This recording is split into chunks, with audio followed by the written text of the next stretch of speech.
เอามาหน่อยพี่ฮะเอามาให้ผมนี่หน่อยไหนไม่มาด่วนเร็ว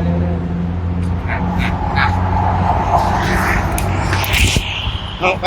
เปิดแล้วใช่ไหมเปิดแล้วช่วยนะเอามาเปิดแล้วไป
พอจะเดินพรคณะญาติธรรมทุกท่านเนาะ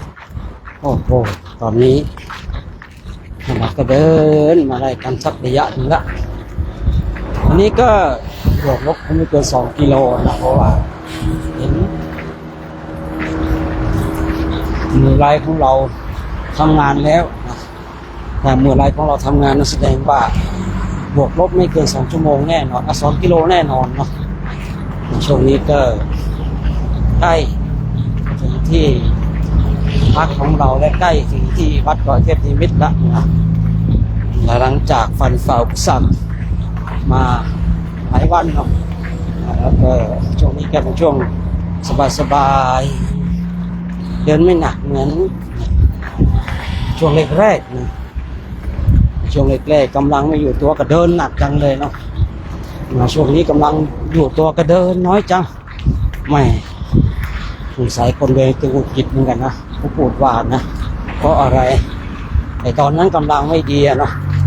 เจ็บเท้าแตกเท้าพองกันเดินเยอะเหลือเกินเดินเยอะ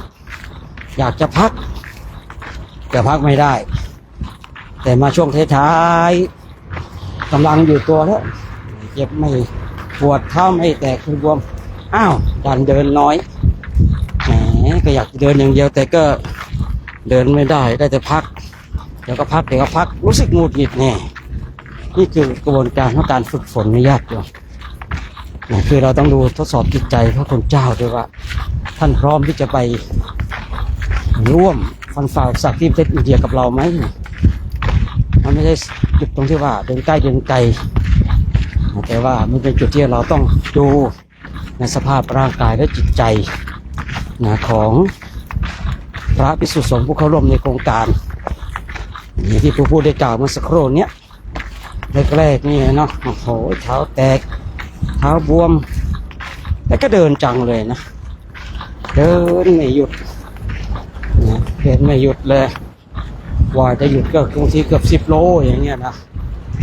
เดี๋ยวนี้เดิน2-3 โลก็หยุดถามว่าพระอยากหยุดไหมไม่อยากหยุดช่วงนี้นะอยากยิงยาวกี่กิโลก็เดินไหวช่วงเนี้ยแต่ทำไมเราต้องหยุดอ่ะนี่คือบททดสอบจิตใจญาติโยมบททดสอบจิตใจนี่เลยพาท่านมาโฉบที่สนามบินนิดนึงนี่คือบททดสอบจิตใจอ่ะช่วงแรกๆนี่นะเขาอยากจะหยุดเราไม่ให้หยุดรู้อยู่พระเดินระดับไหนที่เมื่อยล้าแล้วก็เสื่อมแล้วแต่เขาพองแล้วต้องการอะไรอ่ะนะทำไมจะไม่รู้ใจหรือเปล่าวันนี้เราไม่หยุดเราเดินคือเดินเพื่อให้ท่านได้สู้จิตใจว่าแหมเท้าแตกเท้าพองเท้าบวมเดินจังเลยไม่หยุดเลยเนี่ยท่านจะได้ลบช่วงนี้แหละเข้าสู่สนามรบอย่างแท้จริงนะเนี่ยเข้าสู่สนามรบอย่างแท้จริงลบกับ ความมุบิดของตัวเองเนี่ยแต่ตอนนั่งสมาธินี่จริงเนี่ยคือพูดง่ายๆว่ายังไม่ได้เข้าสู่สนามรบอย่างแท้จริงกันเพราะว่าแม่คอยตั้งป้อมปราการต้อนรับอย่างเดียวนะแต่ตอนที่เราเดินแล้วมันมุบิดเนี่ยอะไรเนี่ยเท้าก็เจ็บเท้าก็พองทำไมไม่หยุดเดินกันจังเลยนี่เข้าสู่สนามรบละทีนี้ใครมีสติมีสัมปชัญญะได้เร็วคนนั้นก็ได้โอกาสดีกว่าคนอื่นบางคนเดินไป4-5 ชั่วโมงกว่าจะรู้สึกตัวจบข่าวซะแล้วก็เป็นอย่างนั้นไปมาตอนนี้เดี๋ยวก็หยุดโอ้โหเดิน2 โล 3 โลก็หยุดพักงูดหงิดอีกแล้วเนี่ยเข้าสู่สนามรบประหยัดโยมถามว่าณเวลาเนี้ยถ้าเดินรวดเดียวถึงที่พักเลยได้ไม่ได้นะแต่เรายังไม่ได้วัดทดสอบด้านจิตใจของพระเลยว่าเป็นเช่นไรนะเราต้องมาให้ชัดเจนบางทีเราบอกให้ท่านนั่งก็ต้องนั่งเนาะบอกให้ท่านยืนต้องยืนทำไมเพราะว่าอยากรู้ว่าท่านพร้อมที่จะไปกับเราไหมถ้าเราบอกให้นั่งท่านยืนเองพร้อมแล้วไปด้วยกันไม่ได้แล้ว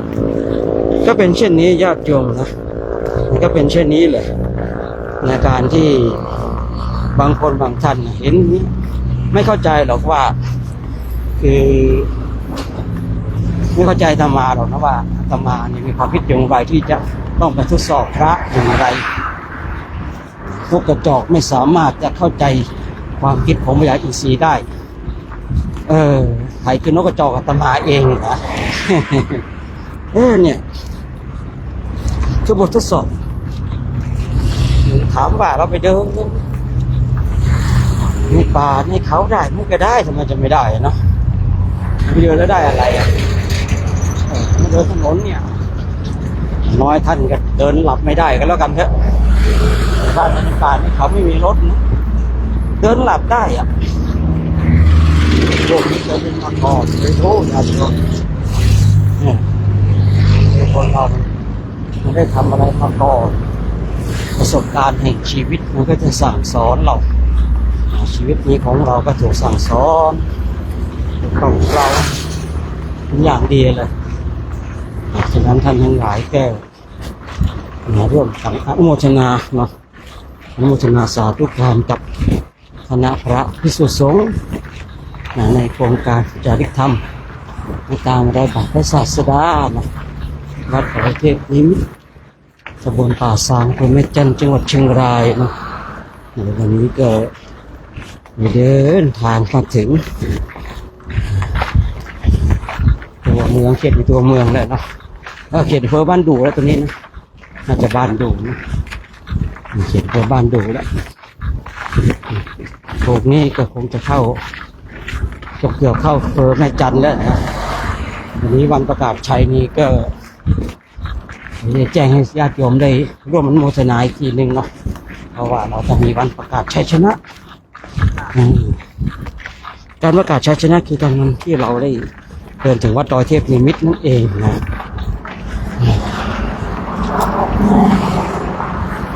โยมทุกคนก็ร่วมอนุโมทนาบุญกันและท่านที่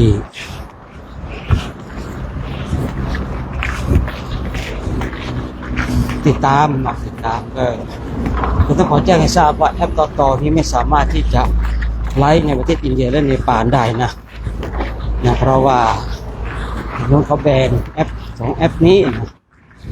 เขาแบนบ้านฟ้าเนี่ยยังไลฟ์ได้อยู่ฉะนั้นญาติโยมที่ติดตามทางแอปต่อตัวบ้านดำเป็นประธานก็ต้องย้ายค่ายแล้วเนาะค่ายไปติดตามในบ้านฟ้าคือว่าแอปตัว F นะเราก็ได้มีการไลฟ์กัน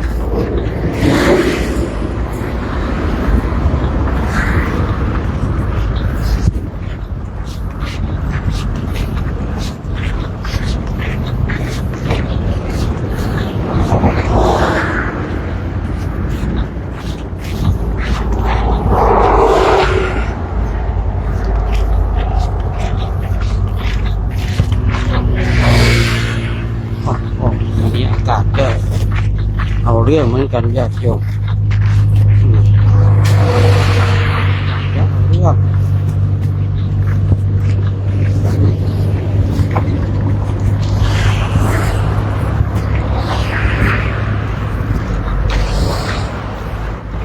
มีพาเดินกันก็จากที่จะมาภาพมองดูในกล้องไลน์นี่ก็โอเคอยู่นะญาติโยมเนาะแต่บังเอิญเรากล้องนี่ย้อนแสงเนี่ยมันก็เลยเห็นเงาดำตะคุ่มเดินกันคนพระกระดำกันอยู่แล้วเนาะที่เลยออกจากวัดในขาวผ่องนะตอนนี้ลงรักละเราจะได้ลงพิธีปิดทองแล้วนะเพราะว่าตอนนี้ดำกันหมดแล้วลงรักเรียบร้อยนะ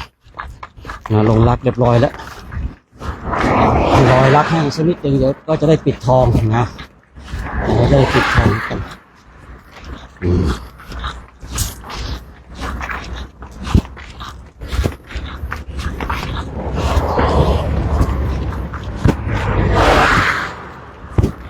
ในช่วงนี้ในยามค่ำคืนอากาศก็ไม่ค่อยหนาวแล้วนะอากาศก็สบายไม่แน่ใจว่าจะหนาวอีกหรือเปล่านะไม่แน่ใจแต่ว่าช่วงนี้อากาศก็เรียกว่าสบายนะครับปีนี้หนาวไม่กี่วันแต่ทุกปีนี้โอ้โหหนาวมากเหลือเกินนะปีนี้หนาวมากเลยทีนี้หนาวสุดๆลงมา3 วันเองเป็นไง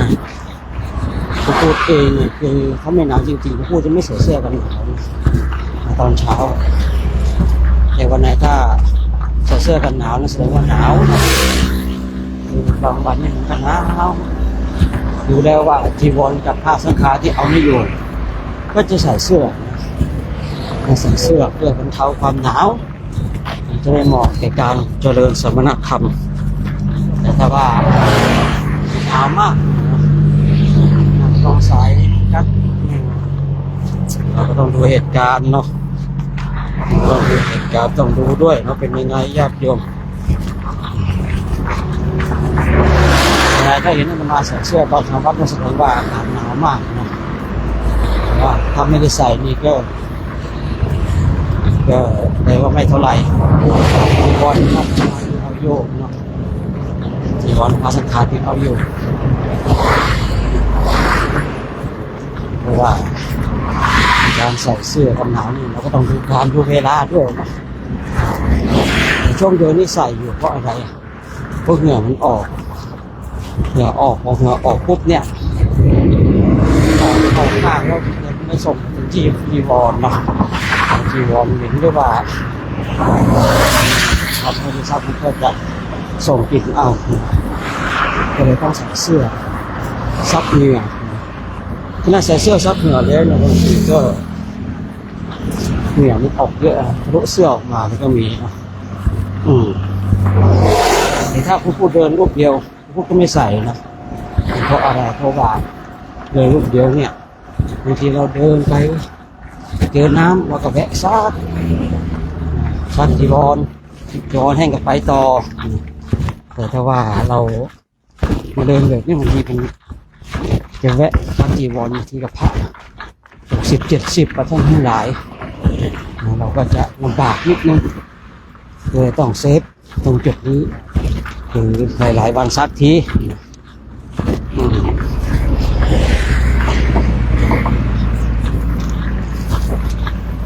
ก็จะประมาณนี้เลยนะ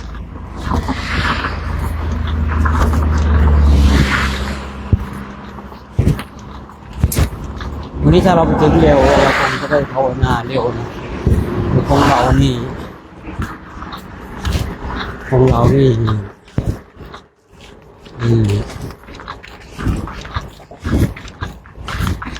ถ้าเราไปถึงเร็วเราก็จะทำวัดสวดมนต์ปกติประมาณทุ่มหนึ่งแต่เราก็จะมานั่งภาวนากันก่อนทำวัดสวดมนต์ก็มาทุ่มหนึ่งแล้วก็ภาวนาก็ดูเวลาวันนี้ถ้าเราไปถึงเร็วเราก็จะได้ภาวนาเร็วนะ เดี๋ยววันนี้น่าจะได้ซักผ้าซักจีวรกันบ้างนะพวกเรามาถึงเร็วนะมาถึงเร็วจะได้ซักผ้าซักจีวรกันบ้างจะได้มีกลิ่นหอมกันบ้างนะเนาะใจว่าโอ้โหสอนเรื่องปล่อยวาง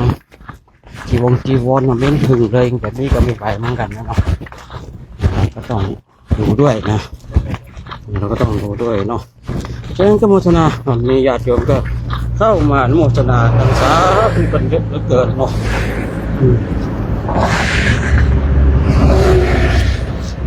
เข้ามาโมทนาสาธุท่านญาติโยมเนาะในช่วงหลังนี้โยมก็คงจะรู้แล้วเนาะว่าคณะของเราเนี่ยเจตนาอย่างไรในการที่มาเดินกันแบบนี้เนาะบางคนบางท่านอาจจะไม่รู้นะให้เราได้เตรียมความพร้อมที่จะไปจาริกทุดงที่ประเทศอินเดียและเนปาลเนาะประมาณเดือนกุมภาแล้วเราก็จะไปจาริกกันที่เนปาลญาติโยมเพื่อกราบสังเวชนียสถานทั้งสี่พระพุทธเจ้าของเราได้ตรัสไว้ว่าคนใดกราบสังเวชนียสถานทั้งสี่เมื่อร่างกายจากรับไปบุคคลนั้นก็จะไม่ตกอบายจะเข้าสู่ความสมัยของเทวดาคือถ้าด้วยศรัทธาตายไปปุ๊บไปเป็นเทวดาเลยนะคนทั้งหลายก็เลยตั้งใจที่จะไปกันนะไปแล้วก็ต้องมีความรู้ด้วยนะมีศรัทธาด้วยนะถ้าไม่มีความรู้ไม่มีศรัทธาดีก็จะลำบากเหมือนกันเราไม่ถึง1 กิโลแล้วนะเราถึงไม่ถึง1 กิโลแล้วเราไปโยมเขาเตรียมน้ำมาหรือยังถึงแล้วเห็นยอดเจดีย์แล้ว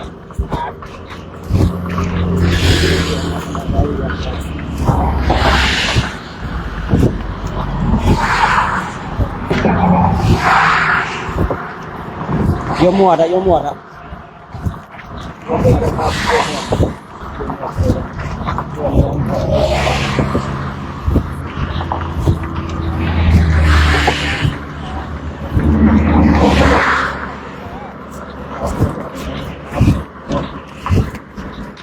ว่าไง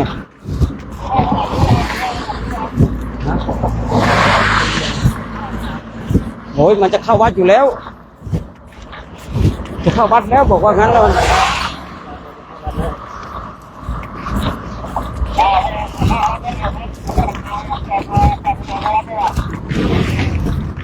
แล้วเขาเตรียมไว้หรือยัง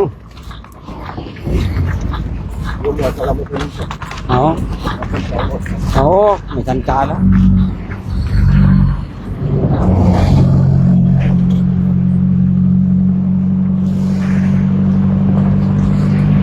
ตอนนี้ถึงไหนแล้วตอนนี้ถึงที่บ้านดูเนาะแถวนี้เนาะอยู่ในเชียงรายแล้วนะอยู่บ้านดูแล้วเพราะว่าเราเริ่มเดินตั้งแต่วันที่25 เดือนที่แล้วนะวันนี้ก็23 24แล้วก็ครบเดือนแล้วนะอันนี้เป็นช่วงนี้ช่วงเดินสบายๆแล้วเนาะมีโยมอยู่ที่บางสิทธิ์คลอง8ด้วยเนาะ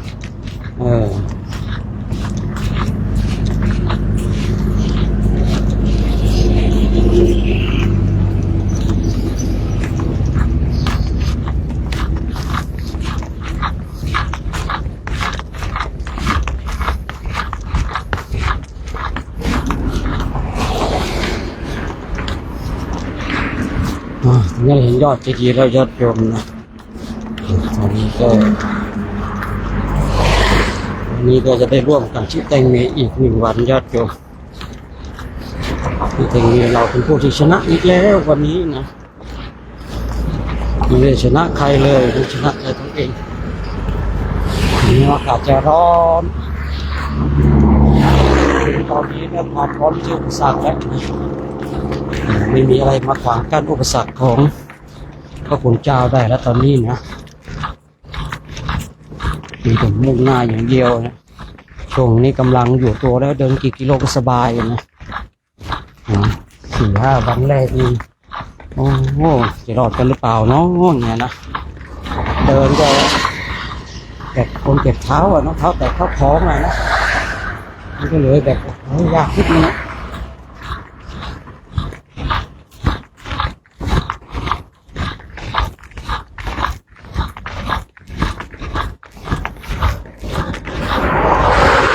ตอนนี้ก็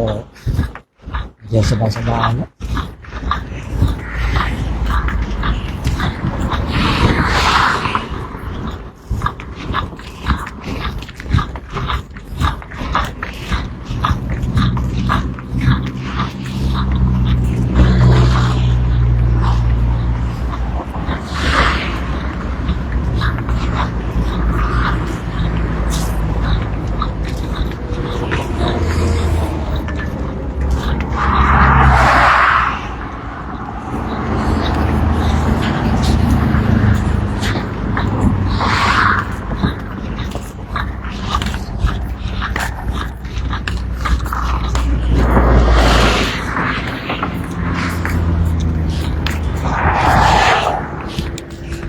เดินได้หรือเปล่ามันโน้นแหละ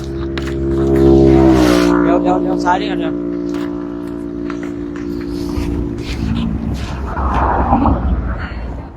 ได้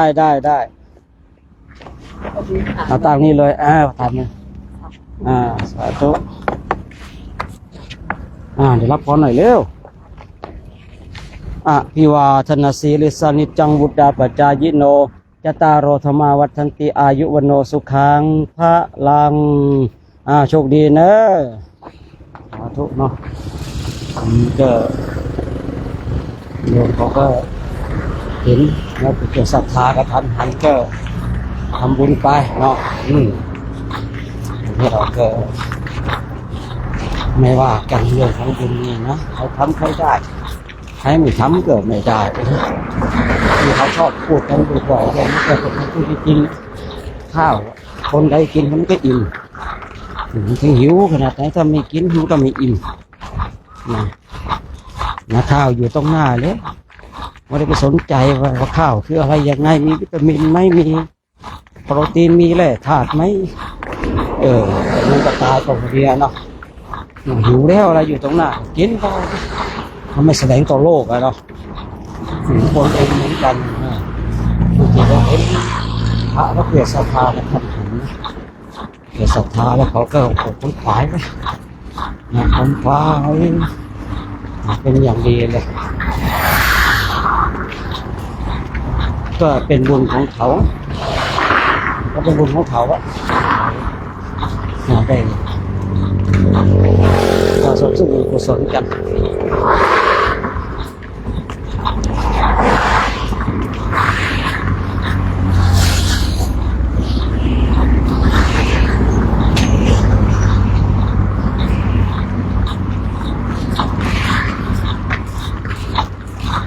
ตอนนี้เราเห็นประตูวัดแล้วญาติโยมญาติรวมมันโมทนารวมชิเต็งเมกันนะพระคุณเจ้าชนะแล้ววันนี้นะพระเจ้าชนะแล้วชาวเนี่ยอากาศร้อนมากเลยนะเราจะเดินเข้าวัดแล้วอาจจะใช่วัดนี้นะ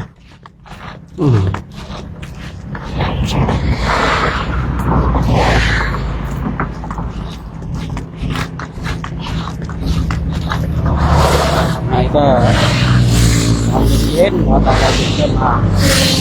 รวมกันมาสวดมนต์จะลงทำสมาธิกันนะเพราะว่าคณะของเราเนี่ยเดินอะไรเราก็ไม่ทิ้งการเรียนจิตภาวนาการทำกรรมฐานกันทุกวันไม่เคยว่างเว้นกับการทำสวดมนต์และเจริญจิตภาวนาญาติโยมก็มีโอกาสอันดีนะมีโอกาสอันดีที่เราจะได้มาร่วมกันสร้างเหตุสร้างปัจจัยถึงแล้ววัดป่าหวายขุมเงินบ้านป่าคุก แล้วเราท่านทั้งหลายเนาะโอ้โหชัยชนะเกิดขึ้นแล้ว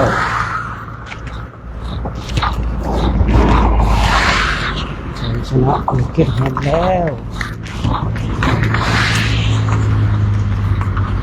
อะไรจะสู้ความเพียรของพระได้เนาะโอ้ไม่อะไรจะสู้ความเพียรของพระได้พระมีความเพียรขนาดนี้ไม่เคยท้อแท้ท้อถอยย่อท้ออะไรจะมาสู้ความเพียรของพระได้นะพระท่านมีความเพียรขนาดนี้พร้อมสู้พร้อมลุยทุกอย่างพร้อมสู้พร้อมลุยนะพร้อมที่จะสร้างสิ่งที่ดีงามให้กับตัวเองเนาะตอนนี้เราเดินทางมาถึงวัดแล้วนะเดินทางมาถึงวัดนี่วัดก็โอ้โหวัดก็ลมเลื่อนดีโอ้โหมีสถานที่ถ่ายรูปด้วยนะไม่ธรรมดาญาติโยมถือว่าไม่ธรรมดาจริงๆในวันนี้เราได้มาพักกันในบรรยากาศท่ามกลางบรรยากาศอ้าวน้ำหมดยังไม่มากันเหรอให้มาเตรียมน้ำปะน้าไว้อะโอ้ไม่ทันการแล้วไม่ได้ยอดบุญแล้วไม่ได้ยอดบุญแล้วนะเขาก็เลยเอาไปซื้อน้ำแข็งเมื่อกี้น้ำแข็งกลับมาถึงแล้วก็ให้นั้นญาติโยมโชคดีมีชัยกันเด้อญาติโยมโชคดีมีชัยกันนะท้องกันมาเลยตู้ปิงก็มาพอดีนะนี่น่ะรถตู้ปิงมาพอดีพลาดไปแล้วนะพลาดไปแล้วไม่ได้เนี่ยจอดตรงนี้ตอนนี้จะรอเนี่ย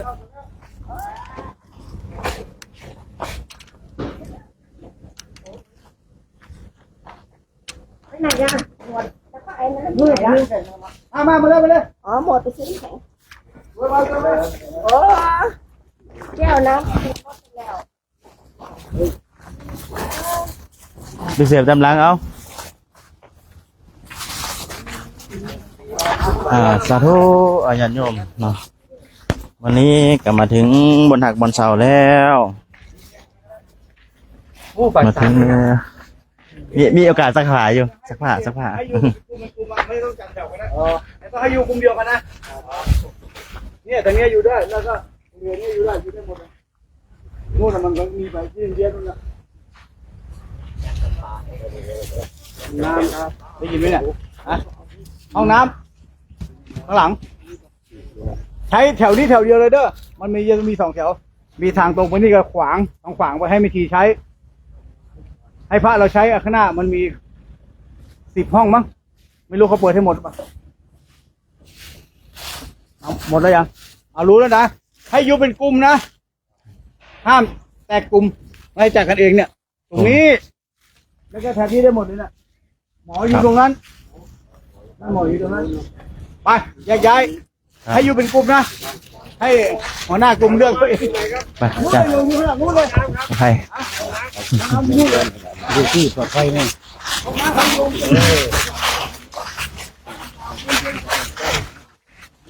ที่ปลอดภัยวางเลยยังไงสาธุว่าสุดที่เจริญพรเด้อสุดท้ายญาติโยมวันนี้ก็มาถึงที่วัดที่ทักที่เศร้าแล้วเนาะมาถึงบนหักบนเศร้าแล้วยังไงวัดเอาวันนี้นึงวันนี้ก็เบาแล้วนะใครอยากเดินนิดนึงเนี่ยบนหักละ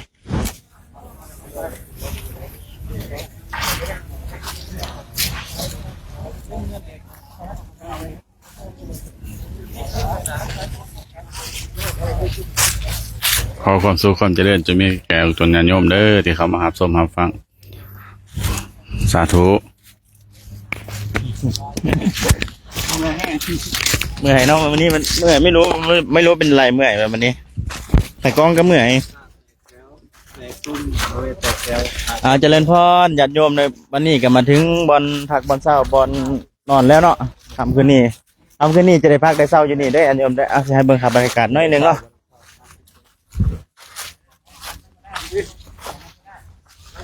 ลมลื่นเลยญาติโยมมันเป็นป่าไม้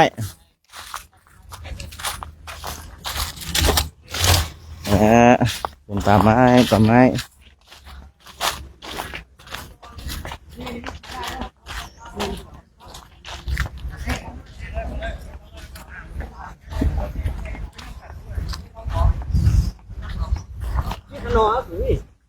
พระอาจารย์ครับวัดอะไรนะผมลืม วัดป่าหวายขุมเงินครับอาจารย์ วัดป่าหวายขุมเงินเนาะอ๋อวัดป่าหวายขุมเงิน เมื่อกี้ก็ผ่านมาแล้วแต่ไม่จำ อายันโยมเนาะมาเหาะเหิงวัดป่าวายคุ้มเงินแล้วนะครับบรรยากาศเนาะ ขอบคุณเด้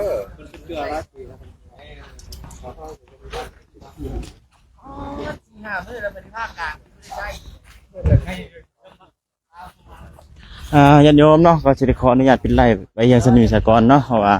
ทางอาตมาเองก็สิได้พูดออกพูดเต้นเนาะวันนี้ผมรู้สึกว่าเมื่อยนี่ เมื่อยกูหุกเมื่อยสาธุเด้อเจริญพรเด้อยันโยมที่เขามาเบิ่งในไลฟ์สดในคลิปนี้เนาะก็ขอใส่ให้พรทางญาติโยมจงมีแต่ความสุขความเจริญเด้อทุกสิ่งทุกประการปรารถนาสิ่งใดก็ขอให้ได้ดังความมุ่งมั่นปรารถนาทุกท่านทุกคน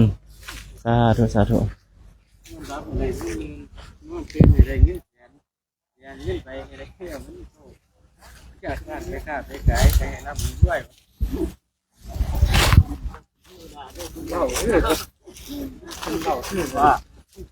นี่เรามีใจ